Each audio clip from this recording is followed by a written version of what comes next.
Tawagin niyo na lang po ako sa pangalang Migs. At 7 taong gulang pa lang ako noong unang beses kong naintindihan na may mali sa mga mata ko. May nunal ako sa kaliwang mata. Maliit lang. Halos hindi napapansin. Sabi ni Mama, pinanganak daw akong ganun. Sabi naman ni Papa, wala lang daw yun. Pero simula pa lang, alam kong hindi siya normal. Tuwing napapapikit ako ng matagal, may nakikita ako. Parang may biglang sumisingit na eksena sa loob ng ulo ko. Malinaw at sobrang totoo. Noong una, maliliit lang. Basag na bote sa kalsada, nahulog na paso, asong nasagasaan. Lahat ng yon nangyayari kinabukasan. Akala ko nagkataon lang. Hanggang isang hapon, habang naglalaro ako sa labas ng bahay namin sa looban. Bigla akong napapikit dahil sa init ng araw. At doon ko nakita, sunog. Hindi lang apoy, dagat ng apoy. May mga bahay na gawa sa kahoy, isa-isang nilalamon, makapal na usok, mga taong sumisigaw. At sa gitna ng lahat ng yun, ang lugar namin. Nakita ko ang bubong ng bahay namin na bumigay. Narinig ko ang iyak ng mga kapitbahay. Naamoy ko ang nasusunog na plastik at kahoy kahit nakapikit lang ako. Napamulat ako agad. Nanginginig ang tuhod ko. Pawis na pawis ako kahit hapon pa lang. Tumakbo ako papasok ng bahay. Ma, Pa, masusunog po tayo. Nagulat sila. Tumawa pa si Papa nang marinig yon. Ang aga-aga ng imahinasyon mo, Migs. Sabi niya habang umiinom ng kape. Baka kakapanood mo yan ng TV. Dagdag pa ni Mama sabay hawak sa ulo ko. Pero umiiyak na ako. Hindi po, nakita ko po talaga. Pag pumikit po ako, sunog po lahat. Tahimik saglit ang bahay. Tumingin si Mama kay Papa, tapos ngumiti ulit. Walang mangyayaring sunog dito. Ingat na ingat ang mga tao, sabi niya. Pero habang tinitignan nila ako, sumikip ang mata ko. Parang may humihila sa loob. Parang may bumubulong na huli na. Kinagabihan, hindi ako makatulog. Tuwing pipikit ako, bumabalik ang parehong eksena. Mas malinaw, mas maingay, mas mainit. Hanggang sa may naamoy akong kakaiba. Usok. Hindi sa isip ko, sa totoong buhay. Biglang may sumigaw sa labas. Sunog! Sunog! Bumangon si Papa. Tumakbo si Mama papunta sa bintana. At doon ko nakita eksakto kung paano ko nakita kanina. Ang apoy, ang sigawan, ang usok. Habang hinahatak nila ako palabas ng bahay, napapikit ako ulit. At sa huling pangitain ko noong gabing yun, wala na akong nakitang bukas. Hindi ko na maalala kung paano kami nakalabas ng looban. Ang malinaw lang sa isip ko, ang init. Parang may humahabol na apoy sa likod namin. Habang buhat ako ni Papa, ramdam ko ang panginginig ng dibdib niya. Si Mama naman, paulit-ulit akong tinatakpan sa mata. Huwag kang titingin, huwag kang pipikit. Pabulong niyang sabi. Pero huli na. Kahit dilat ang mata ko, nakikita ko pa rin ang mga eksenang hindi pa nangyayari. At yung iba, parang hindi na dapat mangyari sa mundong to. May nakita akong kapitbahay na tatakbo, pero madadapa. May nakita akong batang babae na iiyak, pero hindi nasisigaw. May nakita akong anino sa usok na hindi tao. Nang makarating kami sa kalsada, pinaupo nila ako sa tabi. Doon ko nakita ang buong lugar namin. Wala na. Sunog, uling, sirang bubong, sigawan ng mga taong nawalan ng bahay. Lahat ng nakita ko noong hapon, nangyari eksakto. Kinabukasan, umalis kami. Hindi na bumalik si Papa sa trabaho niya. Hindi na rin kami tumira sa looban. May kamag-anak kaming tumanggap sa amin sa ibang bayan. Mas tahimik, mas malayo, mas ligtas, sabi nila. Pero alam kong hindi yun totoo. Unang gabi pa lang sa bagong bahay, hindi ako pinatulog ni Mama. Kahit anong mangyari, huwag kang pipikit ng matagal ha. Tumango ako, pero ang mata ko kusa nang sumasakit. Parang may gustong ipakita. At nang hindi ko na kinaya ang antok, napapikit ako. Hindi nasunog ang nakita ko. Isang kalsada, isang bus, isang sigawan. At sa gitna ng eksena, si Mama. Napamulat ako, sumigaw. Ma, wag po. Nagising sila pareho. Panaginip lang pala. Kinabukasan, may balita sa radyo. May bus na bumangga sa highway na dadaanan sana ni Mama papuntang palengke. Hindi siya sumakay. At doon na sila naniwala sa lahat ng sinasabi ko. Pagkatapos nun, pinatignan nila ako sa albularyo. Pero hindi ko na matandaan kung anong ginawa ng albularyo sa akin. Pero matapos yun, hindi na ulit ako nakakita ng pangitain kahit pumikit ako.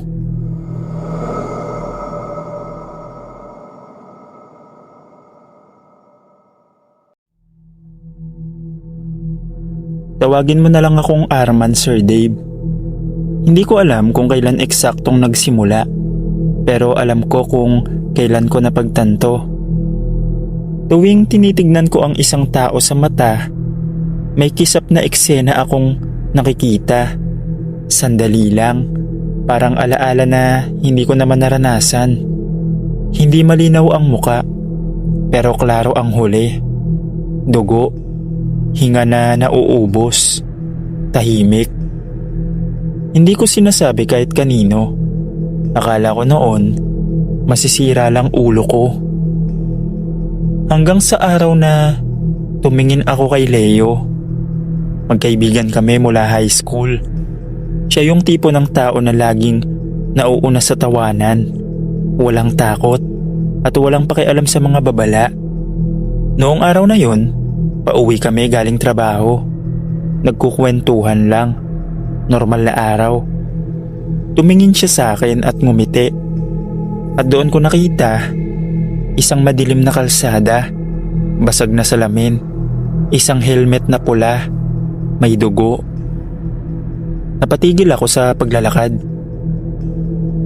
Uy, anong problema? Tanong niya. Hindi ako nakasagot agad. Parang may humigpit sa dibdib ko. Hindi ko nakita ang mukha niya sa pangitain pero alam kong siya yun. Ramdam ko. Leo, ingat ka muna ha. Huwag ka munang magmotor mamaya. Mahina akong sabi. Tumawa siya. Malakas. Yung tipong sanay na. Anong trip mo? Takot ka na rin ba sa motor ngayon? Biro pa niya. Gusto kong sabihin lahat. Gusto kong ilabas kung ano ang nakita ko. Pero natakot ako. Baka pagtawanan lang ako. Baka isipin niyang sira na ulo ko. Basta, makinig ka lang. May masama akong pakiramdam. Sabi ko. Ngumiti pa rin siya, pero may halong inis. Pre, ilang taon na tayo. Huwag ka nang ganyan. Naghiwalay kami sa kanto. Sumakay siya sa motor niya. Nakatayo lang ako. Pinapanood siyang umalis. At sa bawat metro na lumalayo siya, bumabalik ang eksena sa ulo ko. Mas malinaw, mas detalyado. Kinagabihan, hindi ako mapakali. Paulit-ulit kong tinitignan ng cellphone ko. Gusto kong tawagan siya, pero pinipigilan ako ng sarili ko. Hanggang sa may tumawag. Hindi si Leo. Isang hindi kilalang numero. Kaibigan po kayo ni Leo? Doon ko nalaman. Hindi ako nagkamali kahit minsan. At sa gabing yun, unang beses kong hiniling na sana, hindi ko na lang siya tinignan. Hindi ko na maalala kung paano ko nabitawan ng cellphone. Ang malinaw lang, yung boses sa kabilang linya. Kalma, diretso, parang sanay na sa ganitong tawag. Naaksidente po siya sa highway. Pakipuntahan na lang po sa ospital. Hindi sinabi kung buhay pa. Hindi rin sinabi kung patay na. Pero alam ko na. Habang nagbibihis ako, paulit-ulit bumabalik ang eksena. Ang helmet sa kalsada, ang basag na salamin, ang dugong kumakalat. Mas malinaw na ngayon. Hindi na parang pangitain. Alaala na. Pagdating ko sa ospital, sinalubong ako ng amoy ng gamot at katahimikan. Nakaupo ang nanay ni Leo sa labas ng ER. Hawak ang rosaryo. Hindi siya umiiyak. Nakatingin lang siya sa sahig. Parang may hinihintay na kumpirmasyon na ayaw niyang marinig. Lumabas ang doktor. Isang tingin pa lang niya, alam ko na ang sasabihin niya bago pa bumuka ang bibig niya. Pasensya na po. Hindi na po namin siya naisalba. Parang may humampas sa dibdib ko. Gusto kong sumigaw. Gusto kong sabihan na binalaan ko siya. Pero wala ring silbi. Habang nilalapitan ko ang katawan ni Leo sa loob, napatingin ako sa mukha niya. Mapayapa, parang natutulog lang. At doon ko narinig ang masahol. Pagtingin ko sa kanya, may nakita ulit ako. Hindi na aksidente. Ako, nakatayo sa tabi ng kabaong niya. Umuulan. Napaatras ako, napahawak sa pader. Nanginginig ang mga kamay ko. Simula noon, hindi na ako tumitingin ng diretso sa mga mata ng tao. Natutuwa kong umiwas. Natutuwa kong yumuko. Dahil bawat tingin, may kaakibat na tanong. Buhay pa ba siya bukas? Pero kahit umiwas ako, hinahanap ako ng mga pangitain. Isang kapitbahay na ngumiti sa akin. Kinabukasan, inatake sa puso. Isang tindera na binilhan ko. Makalipas ang ilang linggo, na aksidente. Lahat ng nakita ko, natupad. At mas masakit kapag binalaan ko, mas mabilis nangyayari. Matapos ang lahat ng yon, nagdesisyon akong umalis na lang sa lugar namin. Namuhay sa ibang lugar na hindi ako kilala at hindi na din ako masyadong nakipagkaibigan. Hanggang ngayon, pag may pangitain akong nakikita, sinasarili ko na lang para hindi ako masisi. Sa ngayon naman, tahimik na ang buhay ko.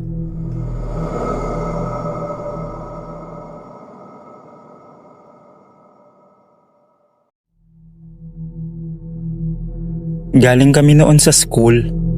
Hapon na. Yung oras na pagod na ang utak pero gising pa ang katawan. Ako at ang matalik kong kaibigan na si Jared, sabay kaming umuwi gaya ng araw-araw. Pareho kaming tahimik habang naglalakad. Bitbit ang mga bag. Rinig ang tunog ng mga tricycle at ingay ng mga tindahan sa kanto. Pagdating namin sa may kanto, isang makitid na daanan na shortcut pa uwi, bigla siyang huminto. Pre, wag muna tayo dumaan dyan, sabi niya. Mahina pero seryoso. Napatingin ako sa kanya. Ha? Bakit? Late na tayo. Sagot ko sabay tawa. Akala ko nagbibiro lang. Pero iba ang itsura niya. Namumutla, pawisan, kahit hindi naman mainit. Nakatingin siya sa kanto na para bang may nakikita siyang hindi ko makita. May masamang mangyayari. Parang may papatayin. Bulong niya. Natawa pa ako lalo, pero may konting kaba na. Ang arte mo naman. Ano ka, manghuhula? Tara na, wala naman tao. Huminga siya ng malalim. Hindi ko alam kung bakit pero malinaw. May dugo, may sisigaw, sa kanto mismo. Hindi na ako nakatiis. Pre, tigilan mo nga yan. Galing lang tayo sa exam. Baka pagod ka lang. Sandaling nagdalawang isip si Jared. Pero sa huli, sumunod din siya. Sabay kaming pumasok sa kanto. Tahimik doon. May iisang ilaw ng poste na kumikislap. May dalawang lalaking nakatayo sa dulo, nag-uusap. Akala ko, normal lang. Pero napahinto si Jared. Pre, sila yun. Bulong niya. Bago pa ako makapagsalita, biglang may sumigaw. Ano? Isang malakas na kalabog. Sunod-sunod na sigawan. Nakita kong may humugot ng patalim. Mabilis. Isang saksak. 2, 3. May bumagsak sa simento. Kita ko ang dugo. Kumalat sa ilalim ng ilaw ng poste. Yung isa, nanginginig. Pilit tumatakbo pero nadapa. Yung isa, hawak pa rin ng patalim. Nanginginig ang mukha sa galit at takot. Napaatras kami ni Jared. Hindi ako makasigaw. Hindi ako makagalaw. Siya lang ang humawak sa braso ko at hinila ako palayo. Tumakbo kami. Hindi ko na alam kung gaano katagal. Basta narinig ko ang mga sigaw sa likod ko. Ang iyak, ang tunog ng mga taong nagkakagulo. Pagdating namin sa labas ng kanto, saka lang ako nakahinga. Nanginginig ako. Si Jared, nakaupo sa bangketa, hawak ang ulo. Maya-maya, dumating ang mga tao, pulis, ambulansya. Tinignan ko ang kanto, puno ng ilaw, at maraming nagbubulungan. Kinabukasan, balita sa buong barangay. Patayan sa kanto, away sa pera, isang patay, isang sugatan. Hindi ako makapaniwala. Lumapit ako kay Jared. Paano mo nalaman? Hindi ko rin alam. Bigla lang, parang pinakita sa akin bago pa mangyari. Simula nun, medyo iniwasan na namin yung kanto na yon. Pero hanggang ngayon, magkaibigan pa rin kami ni Jared.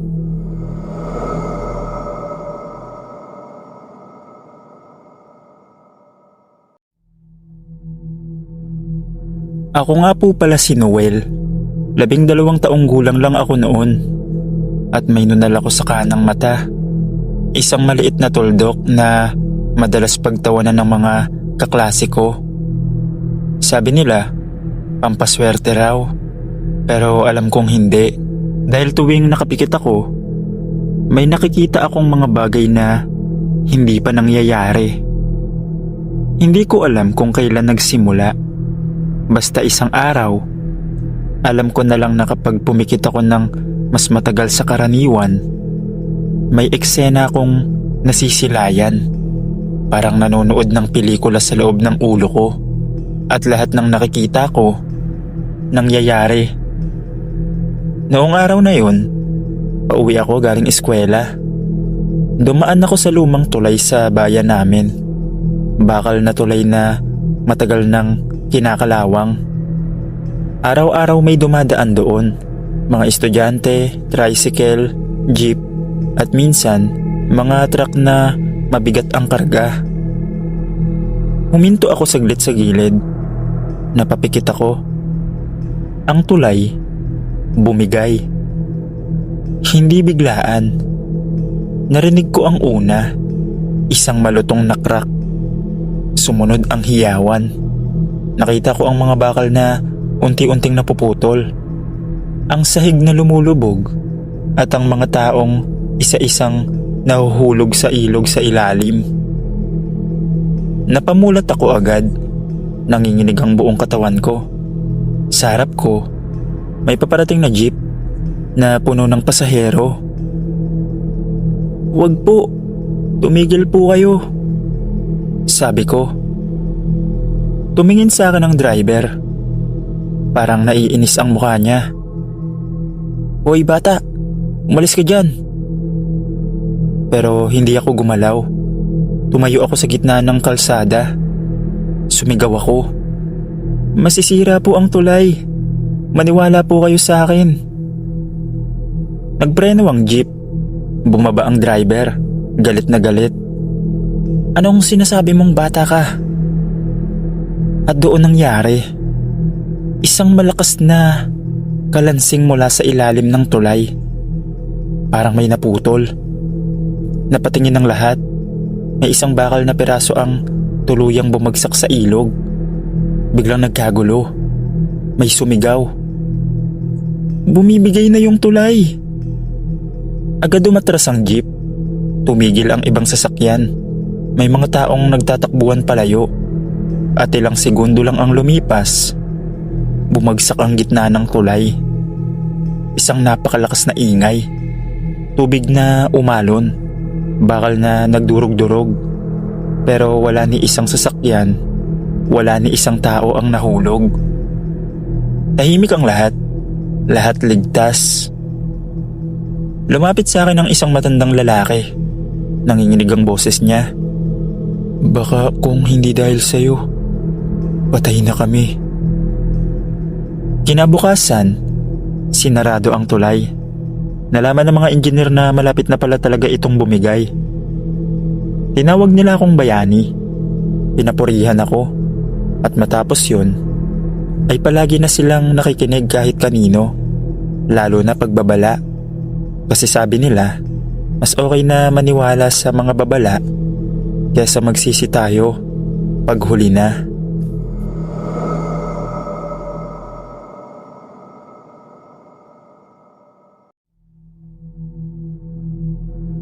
Magandang araw pagsapit ng takip silim. Tawagin niyo na lang po akong Mark. 5 taon na akong scavenger sa Payatas dump site. Marumi, mabaho, at delikado ang trabaho. Pero ito lang ang bumubuhay sa pamilya ko. Araw-araw, umaakyat ako sa bundok ng basura para maghanap ng bote, plastic, bakal, kahit anong pwedeng ibenta. Kung hindi ka sanay, hindi ka tatagal dito. Ang amoy pa lang ng nabubulok na pagkain, patay na daga, at usok ng plastic, pwede ka nang himatayin. Pero katagalan, parang nagiging normal na rin. Ang mas mahirap, yung kabatuwing gabi, kasi iba ang itsura at pakiramdam ng dump site kapag natatakpan na ng dilim. Kadalasan, 6:00 pa lang ng gabi, nagsisiuwian na ang karamihan. Ako, pinipilit kong magtagal. Mas konti ang kalaban, mas madami akong makukuha.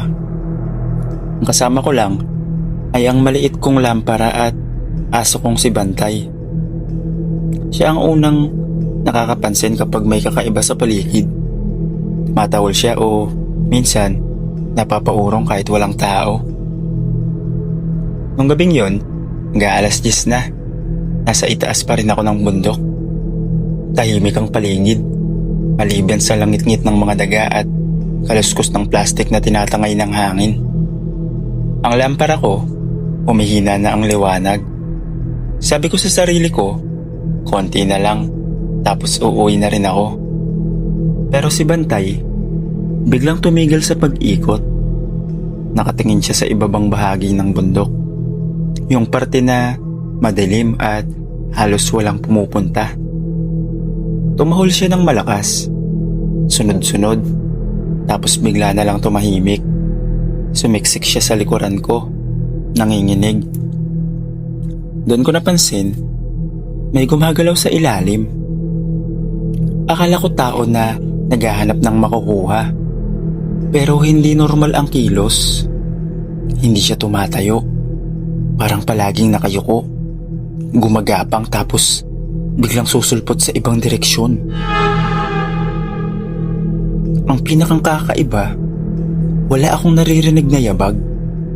Kung tao yun, dapat maririnig ko yung pagdulas sa basura o kahit ingay ng tsinelas. Pero wala. Ramdam ko na lang, parang may malamig na hangin na dahan-dahang gumagapang sa batok ko.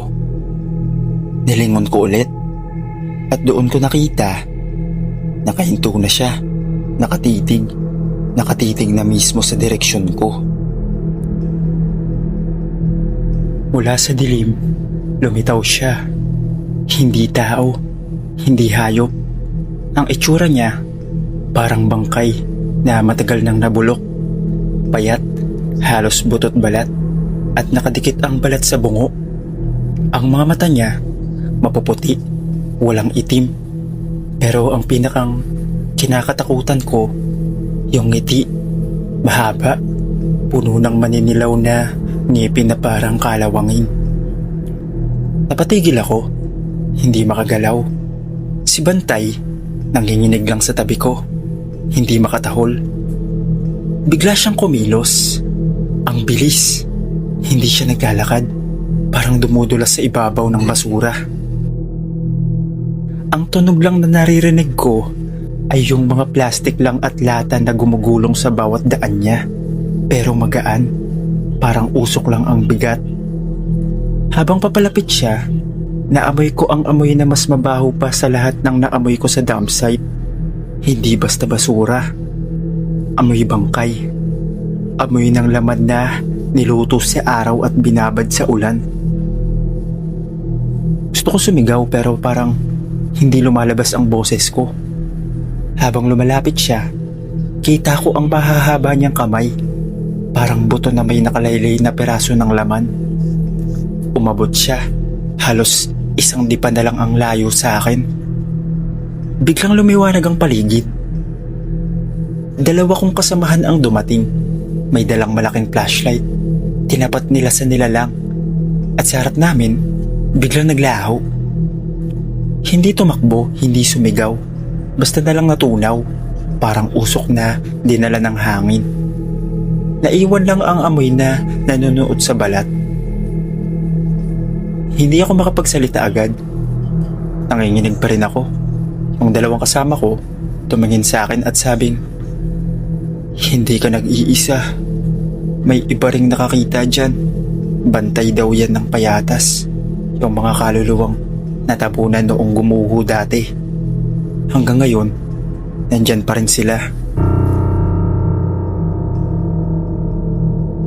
Simula noon, hindi na ako nagtatagal sa dump site kapag gabi. Kahit mas malaki ang kita, mas mahalaga ang buhay. Sa tuwing dumadaan ako sa lugar na yun, ramdam ko pa rin ang malamig na hangin. At minsan, naaamoy ko ulit yung nakakasulasok na baho. Hanggang dito na lang po, Sir Dave. Maraming salamat po.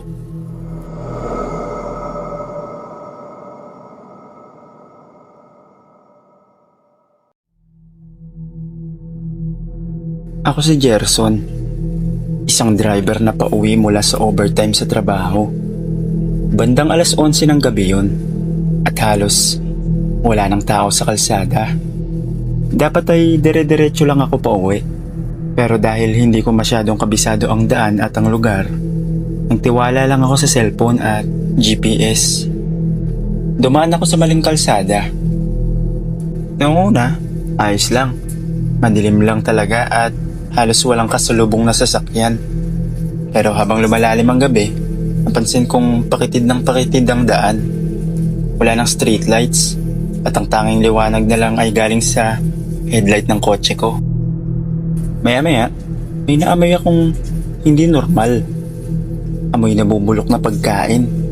Parang basurang nababad sa ulan. Sabi ko sa sarili ko, siguro malapit lang sa tambakan. Pero habang umaandar ako, mas lalo itong lumalakas. Hindi ko namalayan, napasok na pala ako sa mismong gilid ng dump site ng Payatas. Walang ibang sasakyan, walang tao. Ang paligid, puro bundok ng basura. Parang dagat na walang katapusan.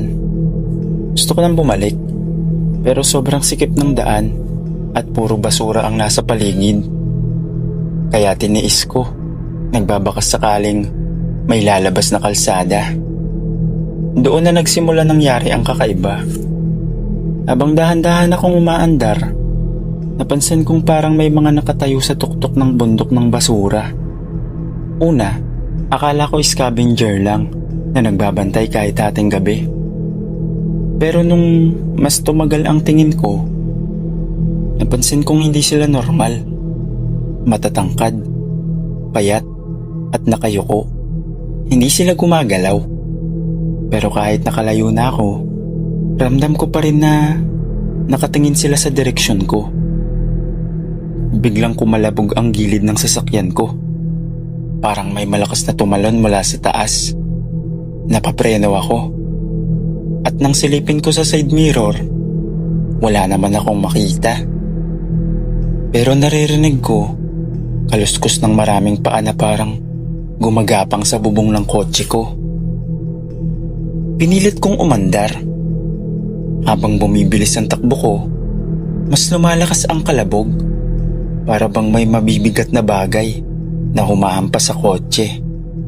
At sa unahan, nakita ko may isang nilalang na nakaharang sa daan. Payat, duguan at sobrang itim ng balat na parang sunog. Ang mga mata niya mapuputi at kumikislap sa dilim. Nakatayo lang siya, hindi gumagalaw. Pero habang papalapit ako, ngumiti siya ng malawak. Kitang-kita ko ang mga ngipin niyang mahaba at sobrang matutulis. Pasigaw ako, sabay kambyo pabalik. Pero sa likod, may isang nakaharang. Gumagapang naman siya, parang aso. Pero mahaba ang katawan at nakabaluktot ang mga buto. Sa takot, isinagad ko ang accelerator. Dumaan ako sa mismong gilid ng bundok ng basura. Halos sumayad na ang gulong sa malambot na putik. Sa lakas ng takbo ko, ramdam kong may sumasabay pa rin na anino sa gilid. Hindi ko na alam kung paano ako nakalabas. Basta't nagulat na lang ako nang makita kong nasa main road na ulit ako at wala na ang mga kaluskos. Pagdating ko sa bahay, halos hindi ako makapaniwalang nakalabas ako ng buhay. Ang kotse ko, puro gasgas at may bakas na parang malalaking kamay sa bubong at sa gilid. Sabi ng tropa ko, imposible raw na maligaw ako sa mismong gitna ng dump site dahil sarado ang mga dinadaanan papasok doon sa gabi. Pero sigurado ako, nakita ko at nadaanan ko mismo. At yung mga nilalang na yun, hindi sila basta tao. Parang mga kalulawang naiwan sa bundok ng basura. Mga biktima ng mga trahedya doon. Simula noon, hindi na ako nagtitiwala sa GPS tuwing 10 oras ng gabi. At tuwing dadaan ako malapit sa Payatas, naisip ko, paano kung hindi lang ako nagkataong nakaligtas? Paano kung yung ibang nawawala, doon na natatapos, sa gitna ng bundok ng basura, kasama ng mga aninong hindi na umaalis? Hanggang dito na lang po, Sir Dave. Maraming salamat po.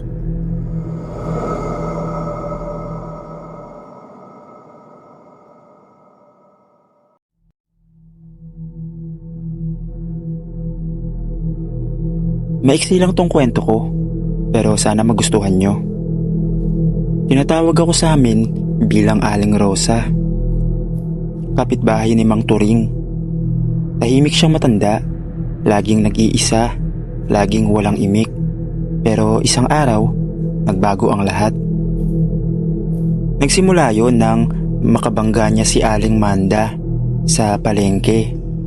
Nabagsakan daw ng gulay ang anak ni Aling Manda at minura raw ni Mang Turing. Simula noon, nag-iba na ang buhay ni Mang Turing. Isang linggo pa lang, nangingitim na ang balat niya, parang niluluto sa loob. Hindi siya makakain, hindi siya makatulog. Paulit-ulit niyang sinasabing, "May humihila sa kaluluwa ko habang gising ako." Pinaalbularyo siya, pero kahit anong tawas at dasal, walang gumana. Isang gabi, narinig namin siyang sumigaw. Nang puntahan namin, nakanganga siyang parang may pilit na lumalabas sa lalamunan niya, pero wala namang lumalabas.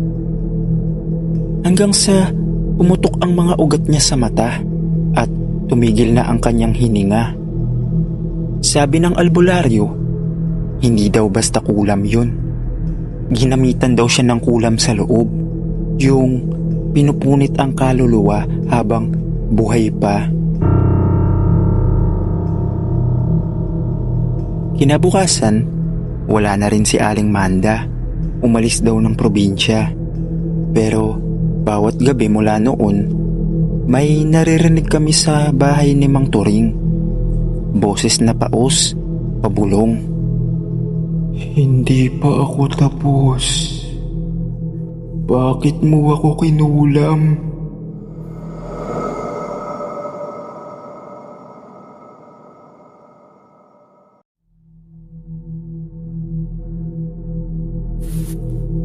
Ako si Ana, 23 taong gulang, at lumaki ako sa bayan ng Dolores, Quezon. Isang lugar na hindi lang kilala sa lambanog, kundi pati na rin sa mga kwento ng kulam at mangkukulam. Hindi ako naniniwala noon, hanggang sa ako na mismo ang naging biktima. Noong isang taon, nakapasok ako sa munisipyo bilang isang contractual staff. Masaya ako kasi sweldo na, may benepisyo pa. Pero sa likod ng kasiyahan, may isang babaeng ayaw na ayaw sa akin. Si Aling Sima, ang matandang janitress na tahimik lang pero palaging nakatitig sa akin na parang may galit. Akala ko chismis lang ang lahat.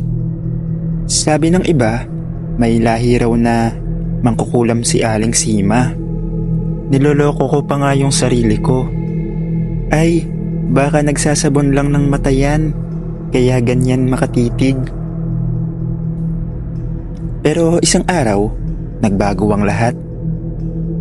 Lunes ng umaga, nagising akong parang nabugbog. Ang bigat ng katawan ko. Para akong may lagnat pero wala naman akong sakit. Pagharap ko sa salamin, nagulat ako. May mga pasa sa braso at hita ko. Pero wala naman akong natatandaang nadapa o nauntog ako. Hindi ko na lang pinansin. Pero kinabukasan, nagsimula na akong bangungutin. May babaeng matanda sa panaginip ko na kinakaladkad ako sa masukal na gubat. Paulit-ulit, gabi-gabi, palakas ng palakas ang hagik-gik niya habang nilalagyan ako ng abo sa tiyan at likod. Pagising ko, may itim na marka na ako sa katawan. Mainit, masakit, tapos naglalagas na rin ang buhok ko. Nagpunta ako sa albularyo sa kabilang baryo, si Mang Cardo. Pagkakita niya pa lang sa akin, napakunot na agad ang noo niya. "May masamang hangin na sumama sa'yo, iha. Pero hindi lang basta hangin. May taong nagpadala niyan."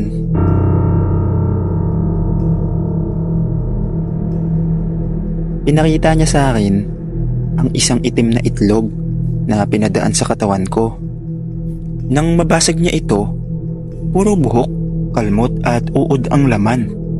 Para akong mapapaluha. "Sinong galit sa'yo?" tanong ni Mang Cardo. Hindi ako makasagot, Pero sa isip ko, si Aling Sima. Araw ng Biyernes, pinayuhan akong wag na munang pumasok. Pero matigas ang ulo ko. Pumasok pa rin ako sa munisipyo. Pagpasok ko sa opisina, nandun si Aling Sima.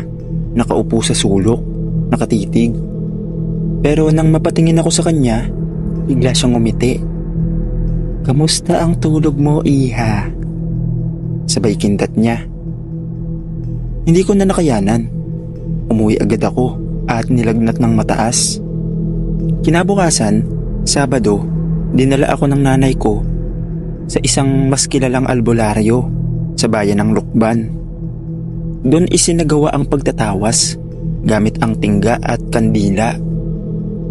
Lumabas ang hugis ng isang matandang babae na may tungkod at kulot na buhok.